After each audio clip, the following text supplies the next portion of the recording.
Speaking to Tottenham fans, would you get relegated for a trophy? Truthfully, I think the only thing that would make this season a failure with winning a trophy would be getting relegated. So I'd have to say no to that question. But it's interesting to think about considering how poor our form has been in the league. It really could be a possibility. Truthfully, I am in disbelief that we are still in all of the cup competitions at the turn of the new year and at the end of January, but that could change very quickly within the next couple of weeks. I would take getting relegated if we won 2 trophies. I think it would be okay. I think it would still be a successful season, and it would be hilarious, although very sad, to watch Tottenham in the championship next year. But that's my opinion on that. What do you think if we were to win the Europa League and the Carabao Cup? Would you take getting relegated? It's tough to say, truthfully. I don't want to watch Spurs in the championship, but it's a fun topic to think about nonetheless. I wanted to look at the table here, and as you can see, our form has been horrendous, and we have a couple of matches coming up soon here that could really affect Ange's job and if he's going to stay in his position for the next couple of weeks. Obviously, Elfsborg is who we play tomorrow. You would assume that that would be a win after having after them being 20 of 36 in the Europa League and it being at home, but honestly, you never really know with how the run of results has been this season. Then we have Brentford, who is in a better place than us in the league. As you can see here, they're in 11th and we're at 15th. We're away as well, so that's a tough match. But for me, this is really the one that decides Ange's job. If we don't get good results in these next 2 matches and then lose versus Liverpool, I think he's probably gone, truthfully. We've seen managers get sacked for much less, and the fact that he's still in the job shows the board's approval and trust in him, it seems like to me, from an outsider's perspective. So it's a very real possibility that Ange could be sacked and we could be on the Ryan Mason brigade in a week and a half's time.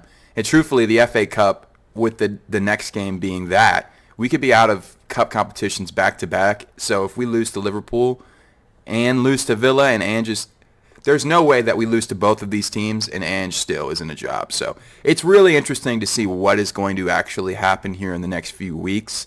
And truthfully, I think the last thing today that I wanted to discuss is I miss Harry Kane so much.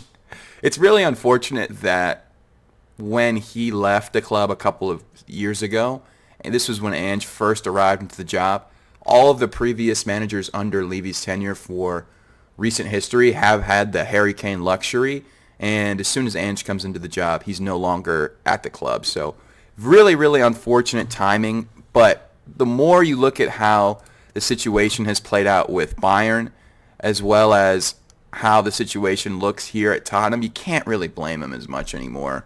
He's been the top scorer in the Bundesliga ever since he left and has proven his world-class stature, in my opinion. It's looking like he'll finally get his trophy this year, whether it be the League Cup in the Bundesliga or just straight up the league title, as they're now ahead of Leverkusen by 6 points. Looking at the transfer history of what we did to replace Kane, as you can see, he left in 23-24 for $95 million, and then we brought in Brennan Johnson for $55, which is quite expensive.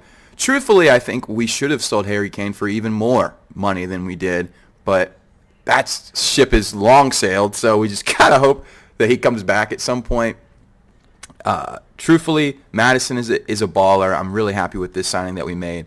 Same thing with Van de Ven, though he's a defender, and Porro, though he's a defender. Kulusevski is a fantastic player, probably been our player of the season so far, but he was a bit of an unknown commodity at the time when he came in the club.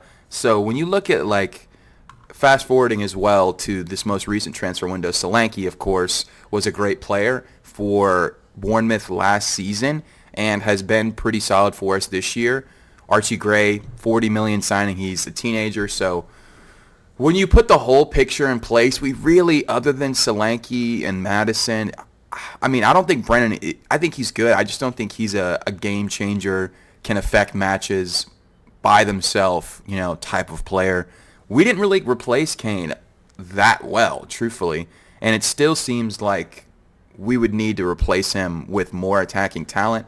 I say all that is being said, if you look at the Premier League, and obviously we're in 15th, we are the third highest goal-scoring team in the league. So, truthfully, having Kane back would be fantastic, but scoring goals isn't the issue.